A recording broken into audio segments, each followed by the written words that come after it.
Okay. Thank you. You have a seat.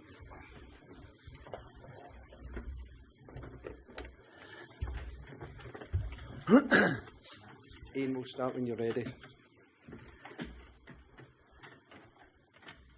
Dean, hello there.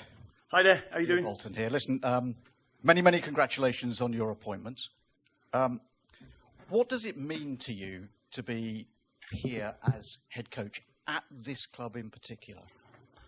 Yeah, it means quite a lot, obviously, due to my allegiances as a child, and you know, my father working here for 25 years as a steward, and you know, but people sometimes forget as well, I've been involved in professional football for 30 years, and none of them 30 years have been involved with Aston Villa. So my allegiance has been as a kid, and I've always kept hold of that allegiance. I suppose for me, this wasn't an emotional decision. It was totally a rational decision. The emotions come from the rest of the family and friends. How do you look on it as a challenge? Sorry, how do I look at it? How much of a challenge is it? Oh, yeah. It's a challenge because, you know, we're sat 15th in the Championship, and, you know, I know this football club, I know the supporters, and the demands of the football club are that we should be higher. And that's the challenge, to make sure that we improve and, you know, get to where we want to.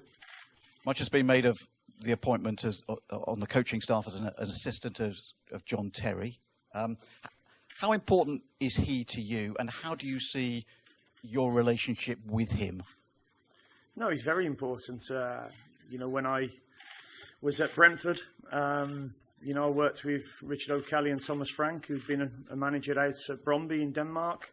You know, so it's only natural that we have another one on the coaching board, on the coaching team, to work with. And, you know, John's got a wealth of experience. We all know that he's played at the top level of the game. But he's always been very interested in coaching as well. And, you know, it was nice to get out on the grass today with John and Richard and, you know, work with the players. The fact that John was here last season as a player, was that also a factor? Yeah, it's a big factor. He knows the football club, he knows the dressing room, he knows the players, and he knows the expectations at the club as well. So, you know, for me, it's a really good fit for everybody. You say you've been out on the training pitches today. A quarter of the season has gone. You're 15th in the table, as you said. How do you assess the squad, and what can Aston Villa achieve this season? It's a very good squad. I mean, I've only, you know, coached 13 players this morning because we've obviously got quite a lot on international duty. They were due to come back later in the week, but it's a very good squad. The quality was very high this morning. They're enthusiastic. They want to learn. They want to get better, and you know that's why, you know, we've come in. I'm sad for Steve, obviously, because, you know, for me to be sat here, somebody has to lose their job, and he was, you know, one game away from being in the Premier League this season, and that goes for his coaching staff as well, who I know all very well, and they're all very good people. Christian, if I can just ask you a couple of questions as well. I mean, can you outline the qualities that you see in Dean in terms of why you appointed him? Well, Ian, they're outstanding qualities for the head coach of Aston Villa. He's hugely experienced in English football, hugely experienced in the Championship. He has dedicated his career to a very recognisable playing style, a very attractive playing style. And he's committed to that playing style through thick and thin. And he's done that actually in a number of clubs, and often under extreme budgetary constraints. But most importantly, he has a very recognisable football coaching philosophy. His motivation, his energy and his hunger to manage at the highest level is another outstanding feature of Dean. And yes, he really understands what Aston Villa is all about. That's a very good set of qualities to create an outstanding head coach for Aston Villa, I think. And from a club point of view, can you just take us through the thinking behind appointing John Terry as part of the coaching team? Well, as Dean said, it's obvious that having been at Aston Villa last year in a playing capacity, John has really, I think, really understood again what Aston Villa is all about, and has familiarised himself with all aspects of the club beyond simply the normal duties that a professional footballer would focus on. And I think in that sense he's going to help Dean very much in the early days, hit the ground running. And secondly, I think it's tremendous that a former great footballer has taken a decision now to dedicate himself to trying to become a leading coach. And this is the first step on that long journey. And so to have somebody with his background as a player make those first steps in our great club, learning from a hugely experienced coach like Dean, felt to us like an excellent fit. And are you able to confirm that come January there is scope to add to the squad? Should it be required? Absolutely. We really now a critical third appointment that we announced last week was the appointment of a new sporting director, Jesus Garcia Pitar. Jesus has enormous experience in two major Spanish clubs, Valencia and Atletico Madrid, in a sporting director capacity. And so I expect Dean, Jesus, and myself in the next 4 to 8 weeks to listen to Dean's initial assessment of the squad as he sees it, to talk with Suso, Jesus, and build a plan for the rest of the season and the future. And if that includes players joining and leaving in January, then that will be absolutely fine. Okay. Ian, Dan. Your first game is looking like it could be a sellout. It's also going to be marking the passing of Doug Ellis. What are your thoughts about that first game? Obviously we all felt the loss of Doug. My dad used to show him to his seat, so there's a connection there. I'm looking forward to it. It'll be a great atmosphere at the stadium. I'm also aware of Aston Villa's great record here as well throughout the Championship. I think it's only recently that they've actually got beat Sheffield Wednesday a few weeks ago. So we want to make this a fortress. We want to make it hard for teams to come here and play, but we want our players to go out there and express themselves, and the fans to enjoy it. Is it a good thing that you've got 3 games in 6 days at the start for you to get to know your team quickly? I'll tell you after the week. I mean, it's a tough one because, as I said earlier, I've had 13 players on the training ground this morning, and there'll be some intermittently flying back from their international games, and then, as you say, it's Saturday, Tuesday, Friday. So there won't be an awful lot of coaching you can get into them, but certainly a lot of recovery. But what I've seen so far this morning is that they're a hungry group that wants to get better, they want to learn, want to improve, and for me, that's a delight to see as a coach. Aston Villa has a lot of credentials that suggest it should be a top flight, but is promotion realistic after a run of 1 win in 10? Have you got to stop the slide first? Whether that's a slide or not, I'm not sure yet. The statistics, as you say, them are not good for the club at the moment. Hence me sat here. There's a realistic aim, I believe, to go get promoted this season. That has to be the aim. I've been in this league now for the last 3 or 4 seasons, and it's a tough league. Every game you go into, but for me, this is the most even league I've seen it since I've been in it. Wolves last season were outstanding. I think the season before you had Newcastle and Brighton who were very good. So at the moment, I don't see anybody who looks like they're going to go and run away with it. And we're certainly there's not an insurmountable gap between us and the top 2 or top 6. So, Christian, can I just pick up on, you said that money will be available for players. Clearly, during the summer, there was a big talk about financial fair play and the issues that you might have there. Are you confident that's going to be resolved? How are you going to sort that out? Well, I'm not just confident. I'm highly respectful of the regime, the profitability and sustainability rules that govern the league we play in, and the broader fair play regime that many years ago I sat on the working group that brought those rules in. So we're highly respectful of them, and of course are navigating within those rules.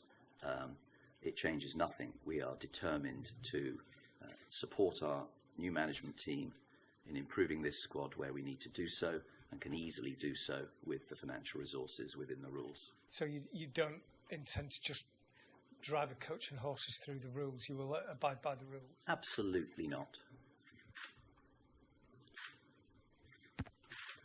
Christian, will you talk to us a little bit more about Jesus' appointment and what he'll bring to that role? Yes, Jesus will adopt the sporting director role in Aston Villa, which is a new structure for us, which means essentially that he will manage the football operations on a day-to-day basis, supporting Dean in everything that Dean needs to create an environment in which professional footballers can flourish. Every aspect, from preparation, conditioning, nutrition, travel arrangements, through to obviously the complexities and excitement of signing players, selling players, and extending players' contracts. That is the professional. Those are the professional duties and responsibilities of sporting directors. Jesus has done that for 7 years at Atletico Madrid and for 5 years cumulatively at Valencia. And that is a model that the board feel is the right model for a modern football club. And we believe it maximises the probability that the coach can concentrate on the job of producing a winning football team, allowing another professional to handle many of those aspects that, frankly, just in the sheer hours of the day it takes, I think dilute from the ability and availability of a manager to concentrate on coaching. You've been here a good 6 weeks now, of course. What are your thoughts on what you've inherited, and how's life going generally at the moment? I'm enjoying it tremendously. It's been a very eventful first 30 days, I can safely say that, but I'm thrilled that today really does represent the start of a new direction in the way we manage our football club from top to bottom, with these key appointments of our head coach and his team, of a new sporting director function.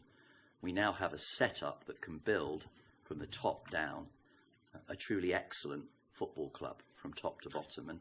And excellence does not equate necessarily to being in the Premier League. I don't really buy into the sense of entitlement that comes with phrases like, we should be, we could be. I believe you have to earn those things through hard work and through thoughtful organisation and planning. And the most important part of thoughtful planning is making excellent appointments to the key areas that dictate whether a football club is successful. And that's what we've done today in appointing Dean Smith as our head coach. Everything good flows from that appointment because it's the most important person in this and any other football club. So yes, it's been a very, very hectic 30 days in post, but I think we're moving in the right direction. Thanks to our new majority owners, Nassef Sawiris and Wes Edens, we have a completely clean balance sheet. Our financial problems, the liabilities that the club had incurred, were all cleared with the investors' money, and we now therefore have a very, very strong base, financial base, but equally importantly a management base, responsible, intelligent, long-term owners empowering me and Dean to do our jobs, and now it's up to us to do them. Dean, as a local lad, what sort of messages have you been getting from kind of friends and family when you got the job? Found it quite hard to reply to them all, to be honest. Can you get me tickets? Yeah, there'll be a few of them, that's for sure. But no, it's been very positive. Obviously, I grew up in Great Bar, so not far down the road from here. So I think a lot of the local people are really pleased it's a local lad who sat in this seat. I try to remind them that I've actually earned this seat through a lot of hard work, a lot of coaching hours, a lot of games. I think just playing and managing is over 1,000 games now, I think. So, I think I've done my apprenticeship and I'm looking forward to it. But being from the local area, obviously, is a big bonus. You've clearly earned the right to be here, but just in terms of the level of expectation that you might put upon yourself, because you know what it means to manage this club. Yeah, I think I handle the expectation and stress quite well. I mean, a lot of my friends have already said that I've been quite steady throughout the whole process, and the friends and family around me have been the ones who have been quite emotional. But as I said earlier, when you've been involved in professional football for so long, I think you come to get used to it a little bit. Yes, this is a step up to a big club that can be very successful, but it's one that I said earlier that it was a rational decision that I believe we can certainly work very hard and start getting on the right path to success. And earlier, when you were talking about what could happen and what should happen here, you implied that this club should be back in the Premier League straight away. Can you do it this season? Do you expect to? And is that the expectation of the people who've appointed you? Yeah, I think Christian just said it's not could or should. We have to earn the right to go and do that. We've got to go and win football games first and foremost by beating championship teams. We're a championship club, and we have to go and compete first and foremost. And the one thing I always say to players is you have to go out and perform. That's the only thing that they can control their performance. If they go and put performances in, they get results that follow. And, that's what we all want at the football club. We want performances so we can get the results. And yes, I believe that we can go and compete this season. Thank you. Phil from Press Association. Was it a no-brainer, or did you have to give it some thought, bearing in mind how it's gone for some of your predecessors? No, I had to give it some thought, but not down to predecessors at all. More to the fact that Brentford have been very, very good. A great football club to work for. We've very good people, and throughout the whole process, they've been class. And I must say that about the football club. So I had to speak to Christian and make sure there was a project in place, something that was going to make me work hard and progress as a coach and to get better, because I think as a coach I'm always learning. I'll make mistakes, and because as a manager you have to make decisions, and by making decisions you're going to make mistakes. But through the experience that I've got now, I'll make better decisions and more good decisions than I do bad. How important was it to bring Richard along with you, and how will his role differ to that of John? Well, I said before, they're a team, Richard and John. Richard's been with me at Walsall. He's been with me at Brentford. And as I said, at Walsall, we could get by, and we needed to just work with two financially. Whereas at Brentford, there was the scope to have one more coach, which I think is needed. And certainly, when we came here, Richard and John's, they will be involved in everything. I made that clear with both of them when team selection, training, coaching, planning. They'll be involved in everything. I have an open door policy, and I'll take advice and I'll take opinions. But then when I make my decision, then it's our decision when we walk out the door. Thanks, mate. I'm right to say you were a fan of the club. So how does it feel to kind of come into this as a dream job for you? Yeah, I mean, it's a great job. I suppose when I was a kid, I wanted to play for Aston Villa, but I was never good enough, and ended up in the lower leagues. So the next best thing, you become a coach. What better than to be the head coach of the football club that you supported? So yeah, it's, as I say, it's I'm not going to go dream come true and all start, but certainly something that I'm very pleased to be doing. And in terms of the rest of your family, what's it been like at home since you've said yes? Well, the timing was probably tough because my wife had an operation on Monday, so I put her through a little bit of stress for 24 hours, 48 hours. But she's recovering now, and yeah, I mean, I wanted to discuss it with my wife and my children first to make sure it was right for them. We're in the area. I know the size of the club and the size of the support. And it had to be right for all of us to make sure, it was the right decision, and it was. Overwhelmingly they wanted, they were happy for me to take this job as the head coach. Just lastly, how was basically coming home to the West Midlands? It certainly gives me a little bit more of a line. I don't have to get up and travel down that M40 at 5 o'clock in the morning sometimes. But as I say, it's great to be back, and my dog will certainly get slimmer now. Is that us? Yep, thanks. Okay. If the radios and written want to go back in.